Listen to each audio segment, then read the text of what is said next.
Hello folks, and welcome back to another Wise Game video. Well, it's finally here, Tales of Vesperia, the definitive edition. And what the definitive edition delivers us now is that it's been remastered, but it's also done over now in English. Now, this title is not old. This game came out like 2008, but it was always done in Japanese. So if you don't understand Japanese, you probably really wouldn't understand the game. But now that it's done in English, the voices, the acting, all that good stuff, and the text, of course, is now all done over in English.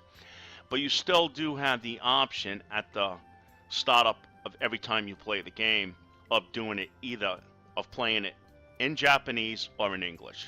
So you're not stuck. You could always go back and just switch it around. It's also available on the Xbox One now, since January 11, 2019, the PlayStation 4 and Switch. And of course, I'm playing it on the Windows model for the PC, available on Steam for $49.99. The game's been fantastic so far.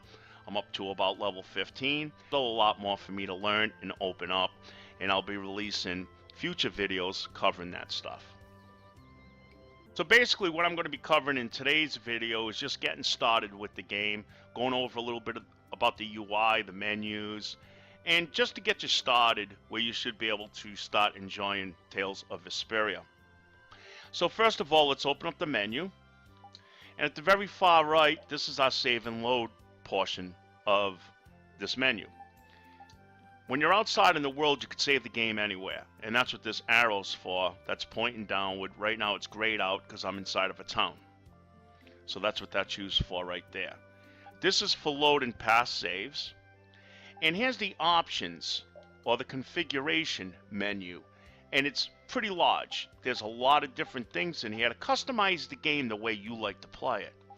So they have a lot of options in here that you could toy around with and see what's best for you. We'll cover just two right now that I know most people are usually concerned with when it comes to gaming. And the first one is button configuration. You could use any PC controller to actually control this game. So it's 100% controller supported.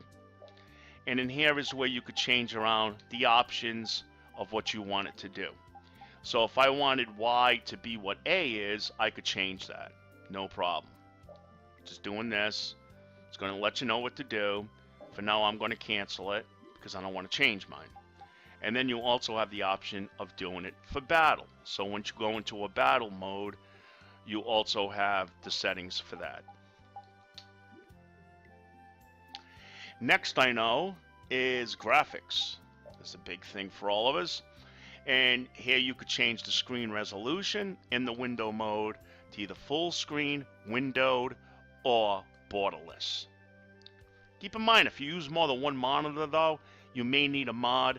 I'm going to come out with a video, I think, covering that once I get the okay from the actual creator of that mod. And that mod makes it now with my dual monitors that I have freedom between each monitor with my mouse. Normally with this, no matter which mode I put it on, you're pretty much stuck to just playing the game, and it's going to minimize the game each time you click on your second monitor in full screen. But for now, we're not concerned about that. We'll talk about that in a later video. Here's your volumes and all that good stuff. Alright, so that's enough for that. Right here's your library, your synopsis. So this is a followation of the storyline so far, what you've done.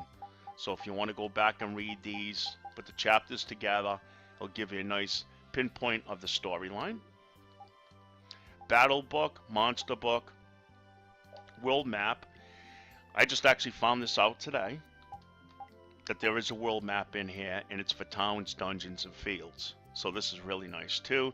Plus you can get more maps later on by doing guilds. Once you join guilds, they have more map options that they will give you doing certain quests. Here is your records of what you've done so far in the game.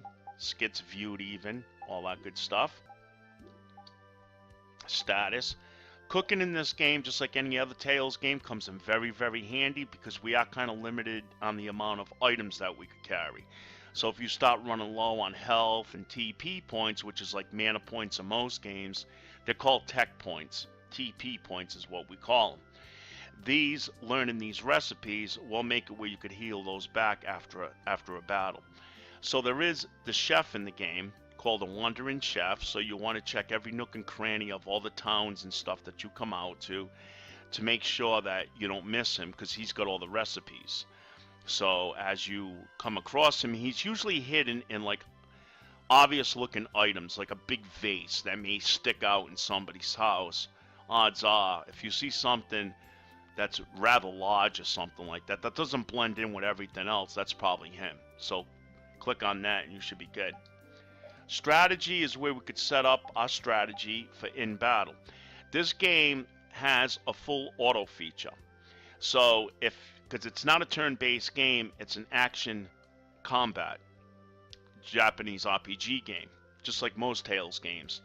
But in here you could adjust the way that you want them to perform if you play them on fully auto. So for instance, save TP, if they stop burning through a lot of items and stuff automatically on their own in auto, you could use this option where they won't use items.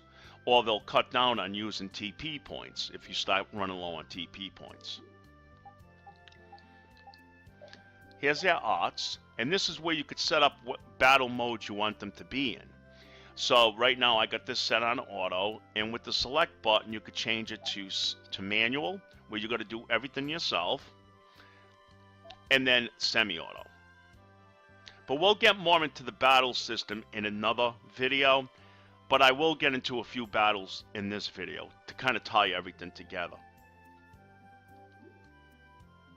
because I'm still learning a lot of that stuff myself right now.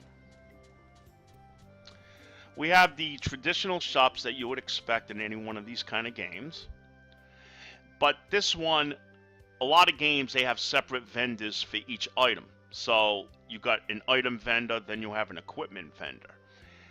So far in this game, it's been one guy that sells all of it. So you just click on buy, and on the top, you got all the different topics or subjects that you want to buy. So here's your equipment, here's your weapons, and there's your items. You can only hold up to 15 max of items in the game. Again, that's where the cooking comes in handy. Then they have synthesis, where you could actually, if you have the items, you could craft or pretty much make your own pieces of gear or items. And that's done there at the general store. There's no magic shops so far for me. I haven't come across any yet, but I'm still young in the game. Basically, all my skills and stuff, I just learn as I'm fighting and going up in level. Here's the inn. Now we know what inns do. They rest and they replenish, in this game, our health points and our TP points, our technical points. The save spots, you need a save spot in towns and dungeons. Again, the world you don't. So these are what the save spots look like.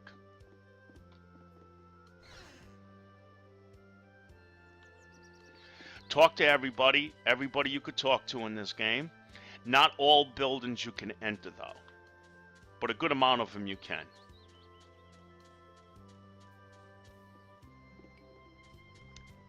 And right now we're just going to go outside, show you the outside world a bit, and get into a few battles. And then that's pretty much it.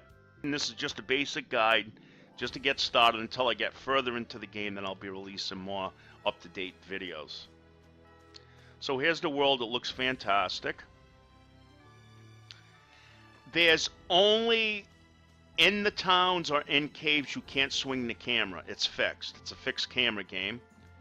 Out in the world you could go a little bit up and down. Well, actually, there's quite a bit of range right there. And then, of course, you go left and right.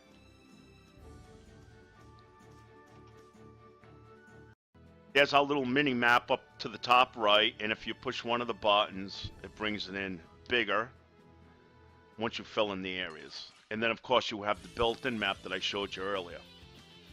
All right, so here's a battle, and right now, let me check to see what they're actually set on. Let's see. Okay, so right now, they should be all on auto. And basically, they're going to do everything. I'm not doing anything on my controller. I'm going to actually put it down, and they're going to do everything.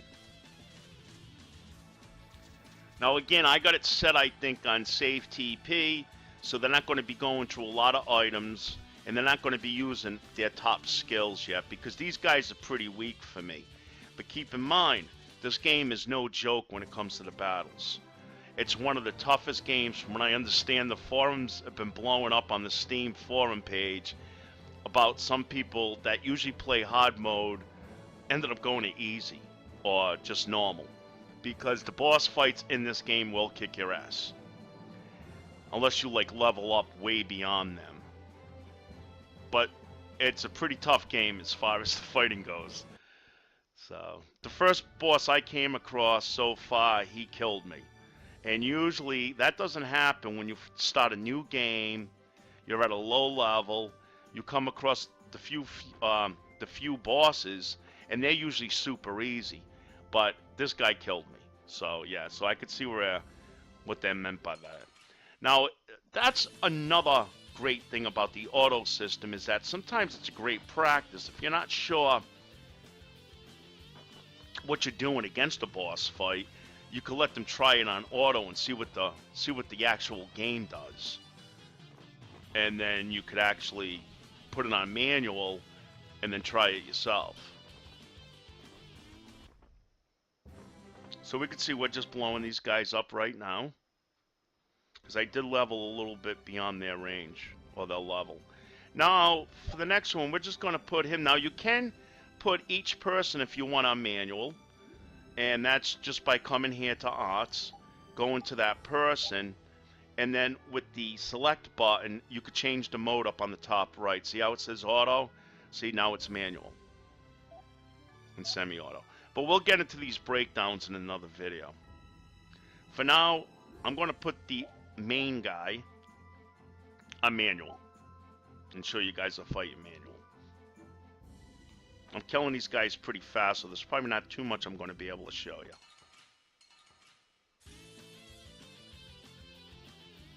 And counterlink means that there's two groups combined now, so we have more monsters to fight. Okay, so right now, if you notice, they can only go right to left. They can't go up and down. You can only go side by side with moving them.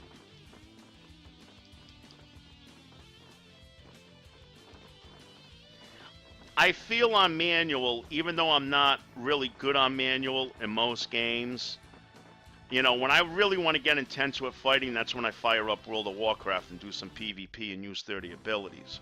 But normally in these games, I take the easy way out when it comes to battles sometimes. You know, I like auto at times, because I'm somebody who likes to grind. And it gets boring sitting there mashing buttons for 2 hours sometimes, so I'd rather just use auto for that. So this game has all of it, guys. Whatever whets your appetite as far as the battle, this game has it. So you could just set it up the way that you want to do it. Okay, so we could see that that's a range ability I'm using with him now. So he didn't have to move close to hit him with melee. And that's basically it, guys. I just wanted to give you guys a look at the game. A little bit about the battle system, how some of the functions work in the game, and I'll be coming out with more videos in the near future, covering more in-depth battle systems and things like that, like I normally do when I start covering a new game that I'm playing. So thanks for stopping by. I hope this video helped you, and you know, sub up so you can follow us when we come out with more future videos. Comment below, and we'll catch you the next time. Have a great day. Take care. Bye-bye.